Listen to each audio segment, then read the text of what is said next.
The first visit I was associated with, I didn't go there for that visit, was Mrs. Gandhi's visit to USA in 1982. The first visit where I was physically present in Washington was Rajiv Gandhi's visit in 1985. If you look at all the visits that have happened thereafter, generally speaking, if people said, okay, what were the three big visits in our history? People would have said Narendra Modi's visit in 2014, the Madison Square Garden visit. They would have said the Dr. Manmohan Singh visit, where the nuclear deal would have been done. And probably they would have said Rajiv Gandhi's visit, because he tried really to smoothen out ties with the United States, which had been difficult in the period before. Now, I actually was there in Washington for each of these three visits. So with those three visits as a kind of benchmark, I can tell you for sure this visit was a completely different level. And there are many ways by which I can sort of demonstrate to you that that it was a different level. Because, say, in diplomacy, one easy yardstick is protocol. This was only the second state visit of an Indian Prime Minister. That the only other state visit which has ever happened before was Dr. Manmohan Singh in 2009. Secondly, this was the only time where a Prime Minister of India has addressed a joint session of the Congress twice. No other Prime Minister of India has ever done this. In fact, there are only 4 other people, 2 of them are Israelis. But other than that, I think only Nelson Mandela and Winston Churchill have addressed the joint session more than once. But it wasn't just this. We were, for example, in Washington for 3 days. On each of these days, the President of the United States was with the Prime Minister in a program. I mean, he was there for a private dinner on the first day in the White House. He was there through the official program, which was the second day. On the third day, he came for what was called a tech roundtable, which was out there. The First Lady, Jill Biden, she too had an event with the Prime Minister.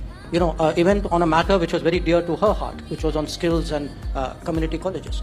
There were 6 cabinet members who attended, Prime Minister's. I mean, even his with a mix of business leaders. You had the Secretary of State and the U.S. Trade Representative out there. So one part of it was, the presence, the attention, the kind of not just the administration. If you look today in a very polarized capital, we were made as welcome by the Republicans as by the Democrats. It was the Republican Speaker of the House who extended the invitation for the joint session of Congress. I mean, obviously with the Democrats also agreeing to it. And one constituency, which has historically been very skeptical about India was business. Because in all these visits I talked to you about, the 2005 visit, the 1980, business has always held back in America where India was concerned. This time, you had from, Tim Cook to Elon Musk to Satya Nadella to Sundar Pichai. I mean, to the Boeing guy, to the GE guy. I mean, you look actually at the levels and seriousness of the business interaction. Not just at the interaction. Look at the outcomes which have come out of it. An agreement on jet engine is something which technology is held perhaps even closer than nuclear technology. It's very, very rare for a country to actually have an understanding to share jet engine technology. Similarly, if you look at the outcomes even on semiconductors, and you all understand today the importance of semiconductors, it is really the key metric on how to compete today. Had a whole series of agreements from Micron to Lam Research, which to apply done deals. These are done deals with funds committed, locations made, ready to go, which you will see coming up in the next few months.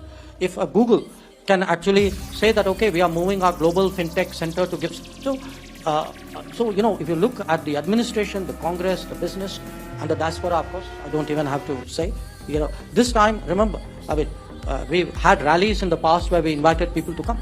This time, 8,000 people on their own for the White House.